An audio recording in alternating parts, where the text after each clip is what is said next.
AI and advanced analytics delivering value for directors and the board.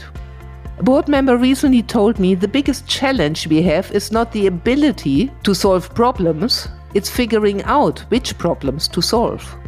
Indeed, with the fast-paced democratization of AI and advanced analytics, problem solving will be commoditized, even for complex challenges. As the management board, the C-suite, and board members gain awareness of the possibilities and powers of AI and analytics, a data-driven mindset begins to emerge. Given the almost unlimited array of potential projects, questions, or scenarios where analytics could improve outcomes, the challenge then becomes how to prioritize the various opportunities that exist. And more importantly, how to ensure do we ask the right questions by linking those opportunities to strategy. In addition, how are board members augmenting their management wisdom with AI? How are they supporting their decisions with an AI impacting their own work? I'm delighted to talk with Professor Bernardo Almada-L about using AI and advanced analytics to deliver real and genuine value in the boardroom. A warm welcome to the Better Boards podcast series. I'm Dr. Sabine Demkowski, founder and managing partner of Better Boards. We make the boards of the most ambitious organizations more effective. Our mission at Better Boards is to contribute to creating better boards. We provide clients with an evidence-based approach for board evaluations and board development programs. We have created an innovative board evaluation platform organizations can access directly or use as part of a fully facilitated board evaluation. Large professional service firms are also welcome to use our platform, and we just welcomed some new members. To fulfill our mission, we give a voice to all who care about creating better boards. Bernardo, thank you so much for contributing to the Better Boards podcast series. Sabine, thanks for the invitation. I'm delighted to contribute to this podcast series. Bernardo, a typical sentence that comes out of almost every board evaluation is the board papers are too long. Directors are crying out for shorter board papers, more succinct, better executive summaries. Now, given all the possibilities that exist now with AI and advanced analytics, isn't there the risk that the problem becomes even bigger? Because of all the possibilities, directors will face even more data and being even more overwhelmed. The answer is yes. Typically, two approaches that I've seen organizations take that may lead to two very predictable and disappointing outcomes, and that ultimately will make them feel overwhelmed, as you just said. And the first is that the company embarks on one huge analytics project, a moonshot. The second is when we have different people in different teams institute mini projects based on personal curiosity or bias. If you really want advanced analytics and AI to deliver game-changing value, the secret sauce is to approach it with short, laser-focused projects that are connected directly to strategy and collectively agreed upon. My point is that you should have business-led AI strategy, including AI into strategic planning, aligning the company's strategy with AI strategy. If you follow this approach, you will ensure faster, more relevant, actionable outcomes. And actually, you will stop being a sponsor of failing projects that may just ultimately lead to an expression that I really enjoy, that is the purgatory of pilots. That sounds very clear and very simple to do. Now, the situation we have that a lot of directors don't have much experience with AI, if any. What do you see in your work? Do directors and boards embrace the possibilities? And do they manage to do what you just described? It's interesting, Sabine. One of the quirks that we found as we have worked with global companies is that CEOs and C-suite leaders, they are really often happy to embrace AI and advanced analytics to squeeze out extra operational efficiencies or, say, redesign supply chains. They are much more reticent to use the various techniques to help them make better decisions. So when you center in their own decision-making process, it is unclear exactly where this reluctance comes from. It might be that they fear that will somehow be diminished in the eyes of their subordinates if they stop being that all-seeing oracle that many of these senior leaders are expected to be. But honestly, this reticence is unfounded. Advanced analytics rarely identifies just one winner or best solution. Actually, instead, it enlarges the solution space. It identifies several potential solutions. And here is where the business intuition and expertise, the management wisdom, may actually assess which of those choices coming from the machine might make more sense, align, of course, with the strategic objectives and business constraints. So, honestly, here using AI and advanced analytics tools is no different from any other tools that we employ in business that will allow us to be more efficient or productive. So, they are not designed to replace people. What they are designed to is to assist our boards to make the best they can be and make smart, informed decisions more often. And what have you seen? How did boards react when the C suite presented them basically with data generated by AI and advanced analytics? What reactions have they got? One of the nice things about this technology, it has the potential to affect every industry and every function of a company, from strategy, finance, and people to sales, marketing, and operations. It is fundamental for boards to understand the opportunities AI, generative AI, advanced analytics present, as well as how it will affect and disrupt the competitive environment in order to avoid two situations that typically may occur. The first is when the board is demanding its management team to run some AI project and in a clear push analytics fashion, even without any organizational alignment. This push analytics means that the analytics project is designed around the data that we have access to. Instead of what we should be doing is to design the project around the problem, the opportunity we need to tackle and to answer, which means pull analytics. The second situation is when the management team wants to move faster on some of those opportunities than their boards are prepared to. If you really want advanced analytics to be decision driven, we really need to be answered the right questions. And one of the things that we do is that you should organize the various ideas into a value tree.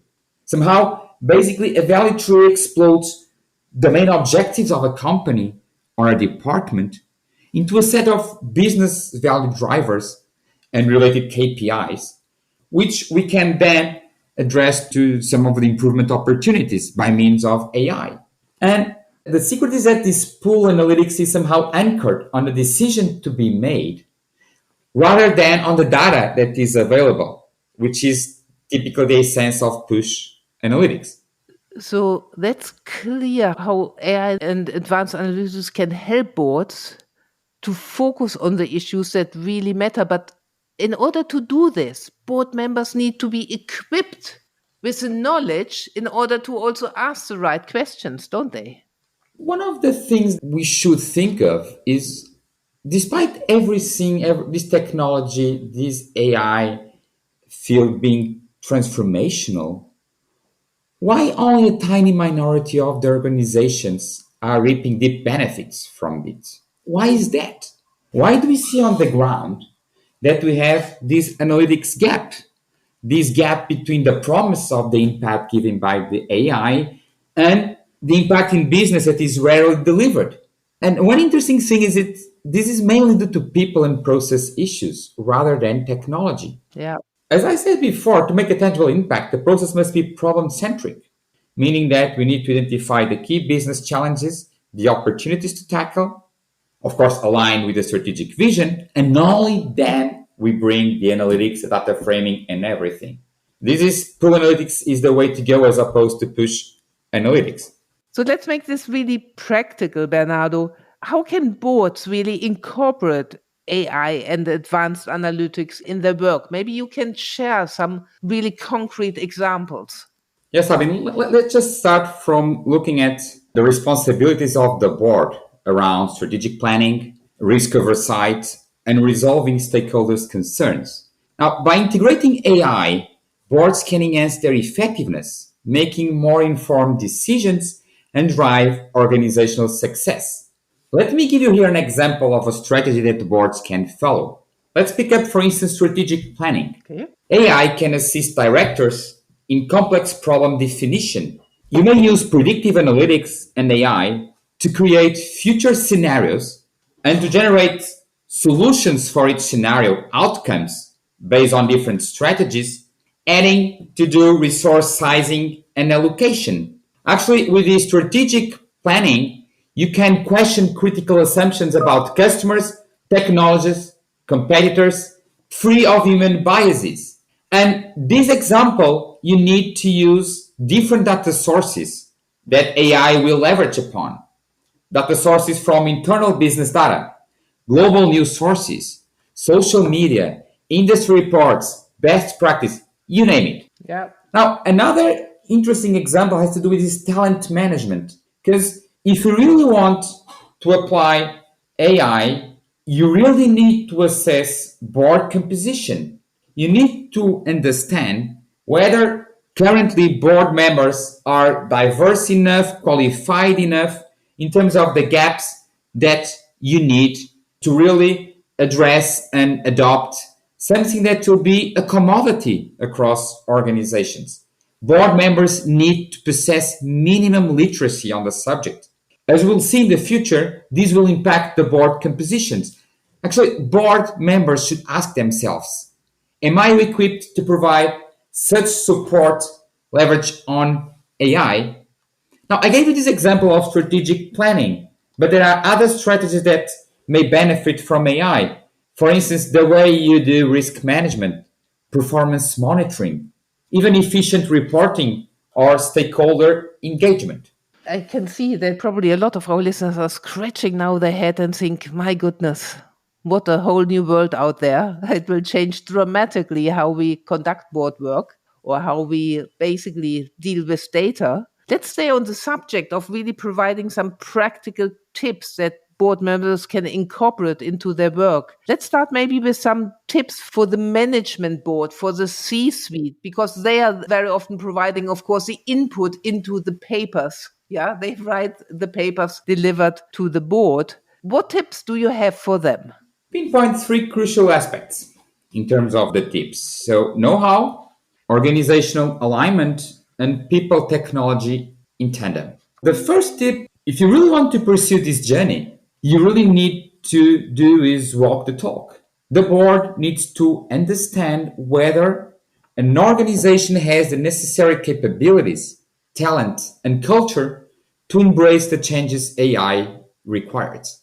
The second tip is that for a successful AI transformation journey, aligning this technology with business objectives and with the organizational culture is fundamental. While these AI technologies offer, of course, incredible potential, their successful integration hinges on more than just the technical prowess. You really need to have a strategic vision that is going to prioritize the identification of key business challenges and opportunities where you can really make a tangible impact. Be problem-centric. This is the opposite of having a couple of nice, not impactful projects. Another thing for boards is that they should lead by example and foster a culture of data-driven decision-making instead of having just intuition-based decision-making. This means that not only we need to invest in the right tools and talent, but also to nurture a mindset that values data-driven insights and experimentations. You really need this to be able to drive meaningful business outcomes. Now, the third is something that we have deep dive on that. If you really want AI to deliver real value to your business, the outcome, the result that you want to achieve should be sandwiched between people and analytics. People in your business are a treasure trove of information and insight. Of course, they have existing bias, but they know the problems. They know the contextual clues better than anyone. So analytics is not a substitute for people. It's a support, a way that we have to harness their knowledge and combine that knowledge with state-of-the-art AI and machine capability to augment instead of replacing decision making across the enterprise. It's really the combination between people and AI that will deliver result. The result will be delivered by having the people learning from AI, AI learning from people, and the organization itself learning from AI. So coming back to the board papers, how can it ease the development and the creation of board papers? What's your view on that, Bernardo? One of the advantages of AI, generative AI, and advanced analytics is their potential to transfer successful use cases across companies and industries. Non-executive board members typically offer a wider range of experiences from various sectors and functions when compared to executive teams. So by bringing diverse perspectives on AI applications, these non-executive board members can challenge management teams with pertinent questions. And actually, boards are responsible to ask leader the right questions. So directors and board members will leverage this generative AI to prepare for meetings more efficiently. So instead of having, for instance, an example of reading lengthy reports beforehand, with generative AI, we'll summarize the key insights, highlight differences from previous reports, for instance, and identify major business challenges. You may also benchmark reports against competitors using both internal and external data sources. Now, you may also be able to receive instant answers from AI-powered assistants that will enable them to ask more informed and insightful questions. And you might be able to do this in real time. So ultimately, this technology will help to mitigate some of the information asymmetries between executive teams and non-executive board members, who will now be able to grasp additional nuances of the business. And this, I do believe that this will improve communication among board of directors, improving for sure overall decision making. Now, of course, I'm a believer in AI, but I don't believe that AI will replace corporate boards, neither now nor in distant future. But what I do believe is that boards and AI must hereafter work in tandem to get to a situation where you hybridize, you cross-fertilize the power of AI with the power of intuition and management wisdom and experience coming from the human and the board. Thank you so much, Bernardo. Sadly, we have to come to an end to it.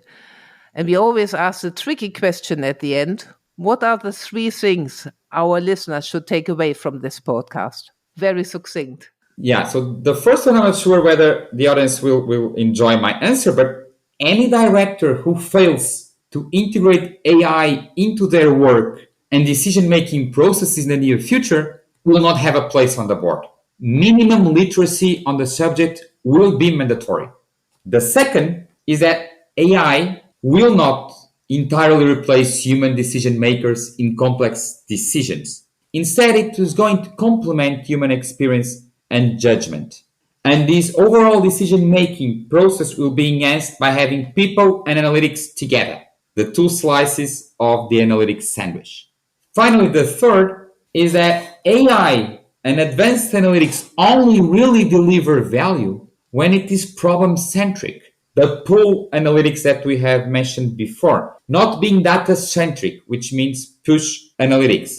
We know it's not easy. If you really want to do pull analytics, you need to have higher C-suite maturity and sophistication. You need to have cross-functional talent, analytics know-how, and business experience. But it is really where all the significant value lives. Fantastic, Bernardo. Thank you so much for contributing to the Better Boards podcast series. Sabine, it was a real pleasure. How can we help you and your board? We at Better Boards are always delighted to hear from you. You can best reach us at info@better-boards.com.